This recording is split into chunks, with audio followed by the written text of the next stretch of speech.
Oh boy. Real too damn heavy. What's going on, guys? Weaver John C. Yeah, I'm jumping around here like a damn, well, whatever you can use at this point over here. Trying to get something found on YouTube regarding suicide because there's been another one out there. And it just never ends. It hurts like hell. And it pisses me off. And I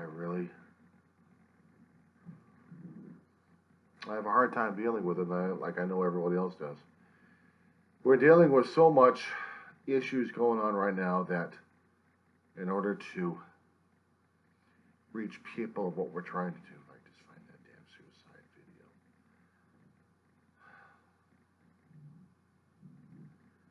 This hasn't been the easiest damn thing. Suicide is never fun. Suicide is a major call for help. And when I keep seeing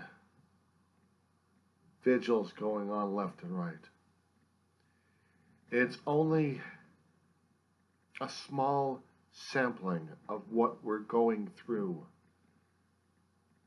And not too many people can understand that. And it hurts like hell because I understand. At least my portion of it anyway. I have posted a hell of a lot of crap on my YouTube channel. And the one thing I wanted to try to find so damn much right now is whatever the hell happened to the depressional situations where I had to tell people about suicide. So now I got to do this all over again, and again, and again, and again.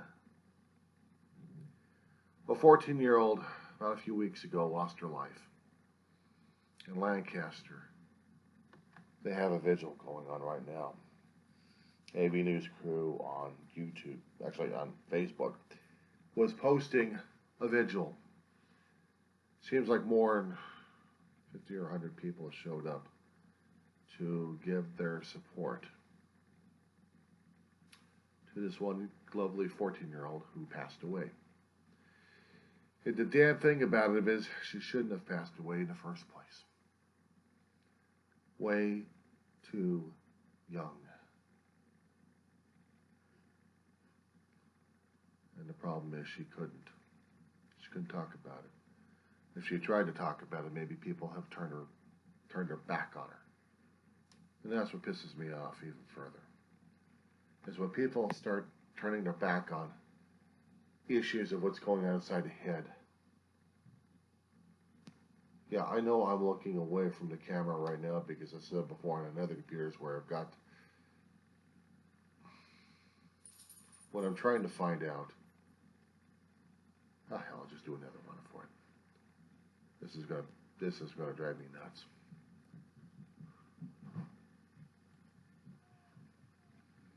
What drives me crazy is people committing suicide, killing themselves. What? They can't deal with the social pressure. They can't deal with the social isolationism, especially when you're a young kid. And online just doesn't do it. You need to have friends around with you.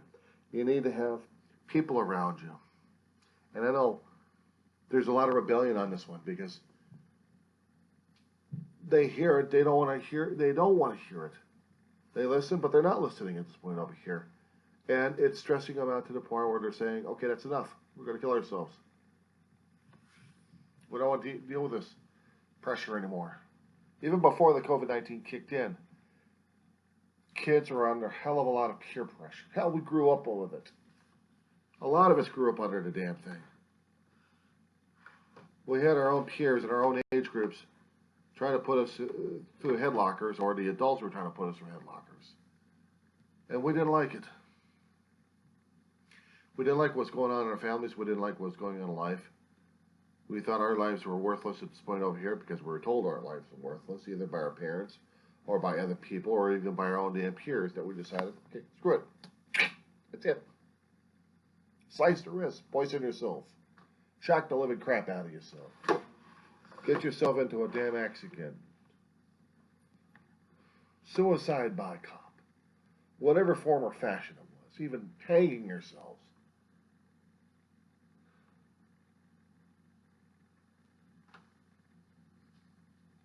My issue concerning about this damn thing was I had the peer pressure, but I also had chemicals in my brain. Not from the quote-unquote illegal kind, but the medication kind. When you have a certain acne medication that was touted to be a wonder drug for it, but it's actually a cancer drug that screws up people's brains, and a drug company doesn't even bother to do the damn research. There was a lot of depression, there was a lot of suicide between the 80s, 90s, and 2000s regarding this wonder drug called Accutane. I had a doctor thought this drug was going to help out with my breakout. And I got prescribed it. He didn't have all the facts. And Roche Laboratories didn't do any studies on the drug itself to see what were the side effects. All they knew is their particular cancer drug was also an acne medication, and they packaged it.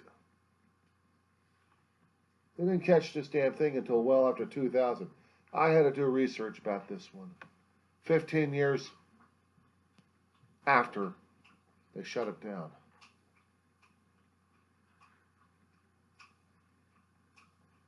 I was going to class in Psychology 101 back in 2015, 2016. And we were talking about the brain. And I had to do research concerning about depression. And I focused more on my own because I was depressed at the time and I was also suicidal. And I was told a long time ago that the drug was Accutane that I took. And when I researched more and more about the damn stuff, it scared the hell out of me. When I found out they didn't do any drug studies for this, it even pissed me off even further. They canceled it out for a time and then put it back out there again. You can Google it if you want. The drug is Accutane. It was a wonder drug back in the 80s and 90s and 2000s, and they didn't do studies until they were seeing too many death rates happening at this point over here connected with their drugs, and that's why they stopped it for a while. And years later, they picked up on it again. I don't know if they did any studies more on the damn thing or not. But I know what a chemically induced brain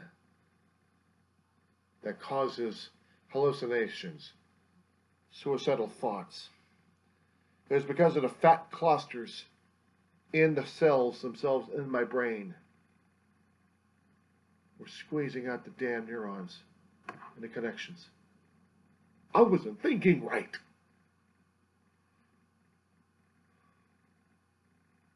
My doctor didn't even know it. I mean, he didn't even realize this. Nobody did.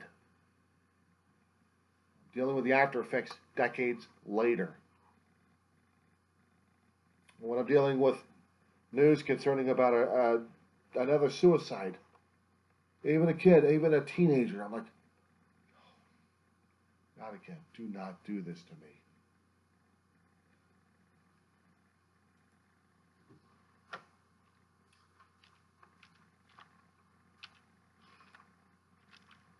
What gets to me is I have to keep putting this damn thing out all over the place because this pisses me off.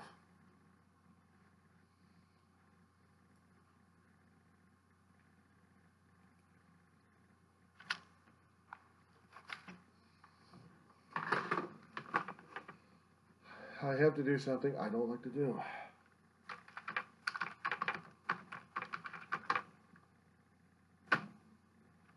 Keep posting your stuff because nobody's getting it. Nobody's understanding it. Nobody's listening. And the problem is when you're caught up into it too many damn times.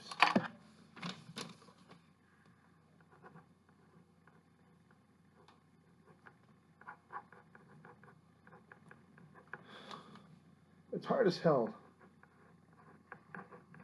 to talk to people about what's going on in your head because they don't know how. What was it, 8255?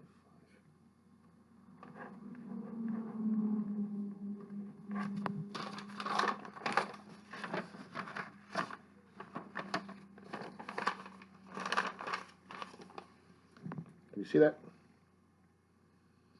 Pass this video to everybody if you can. Pass this number to everybody. This will save your ass. This will save your life. You think it's a joke?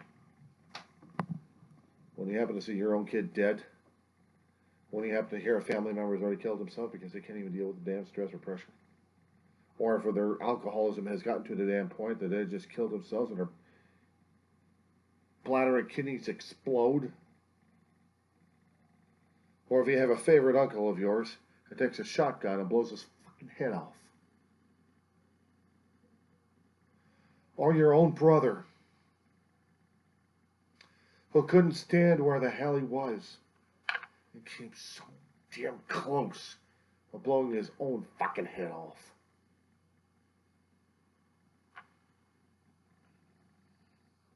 My own brother. He was lucky.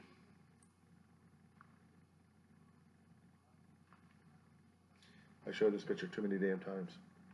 You see him? When he died back in 2018, he had 32 years clean and sober, helping other alcoholics and people committing suicide.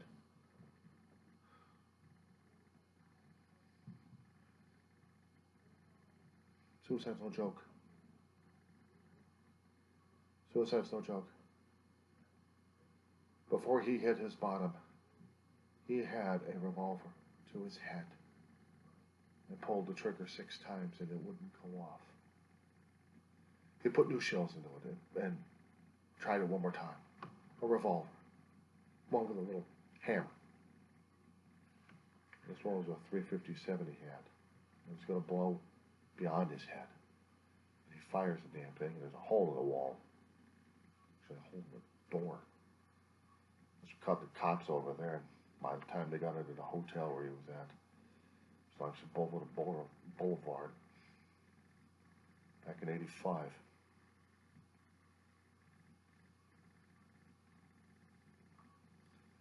Yeah, I talked to the cops about making restitution with the owner concerning about the door, but they take him over to Northridge Hospital for a 72-hour psych hold. There was a shrink over there who used to be a Marine. He figured out my brother problem. He figured out the problem too damn fast. And my brother was given an option, getting his ass over to Alcoholics Anonymous. His only option. My mother was in another 12-step program at the time and had a contact she was talking to. And she passed off that contact's name to my brother. Next thing my brother knows, he's going to a few meetings brought over by the new sponsor. And then he had to find more. But he got help. And those rounds, they should have gone off and they didn't. Maybe they were lousy rounds. Maybe somebody was trying to tell my brother he was still wanted. And his life was just beginning.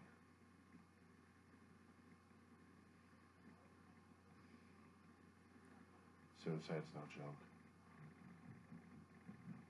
Please. You're going through a hell of a lot of crap right now. Call the number. Get a lifeline. They'll walk you through it. I've been there. I was lucky enough my family kept me going. But the bitch of it is, they never knew I had the issues, and neither did my doctor. But I had to talk about it. I had to talk to people about it. Most embarrassing, humiliating, humbling thing to do. Saved my ass. I'm trying to save yours. Please, call that